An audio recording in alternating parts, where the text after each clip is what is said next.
கடலூர் மாவட்டம் குடியாத்தம் பகுதியில் தேர்தல் பறக்கும் படையினரினுடைய வாகன தணிக்கையில் ஏர்கன் பறிமுதல் செய்யப்பட்டுள்ள சம்பவம் பரபரப்பை ஏற்படுத்தியிருக்கு. அதனுடைய காட்சிகளை நாம திரையில பார்க்கிறோம்.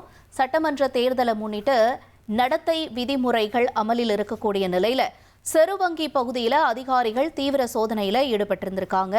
அப்ப அந்த வழியா வந்த காரை நிறுத்தி சோதனை செஞ்சப்ப அதுல ஏர் துப்பாக்கி இருந்தது கண்டுபிடிக்கப்பட்டிருக்கு. இதை தொடர்ந்து அந்த துப்பாக்கியை வச்சிருந்த பூட்டுத்தாக்கு பகுதியைச் சேர்ந்த சதீஷ் என்பவரை விசாரணைக்காக அழைச்சிட்டு போய் ஏர்கனை பறிமுதல் செஞ்சு குடியாத்தம் நகர காவல் நிலையத்தில் ஒப்படைச்சிருக்காங்க. போலீசார் நடத்திய முதற்கட்ட விசாரணையில 5 ஆண்டுகளுக்கு முன்னாடி சென்னையில வாங்கினதாகவும் வீட்டில் பயிற்சிக்காக வச்சிருந்ததாகவும் அவர் கூறியிருக்காரு. தொடர்ந்து இந்த சம்பவம் தொடர்பா குடியாத்தம் போலீசார் விசாரணையும் நடத்திட்டு வராங்க. 1,27,00,000 மனங்களை வென்ற தந்தி டிவி யூடியூப் சேனல். தவிர்க்க முடியாத தம்ப்நெயில்ஸ், கலக்கலான கான்டென்ட்ஸ். நீங்களும் இந்த குடும்பத்தில் இணைய இப்பவே சப்ஸ்கிரைப் பண்ணுங்க.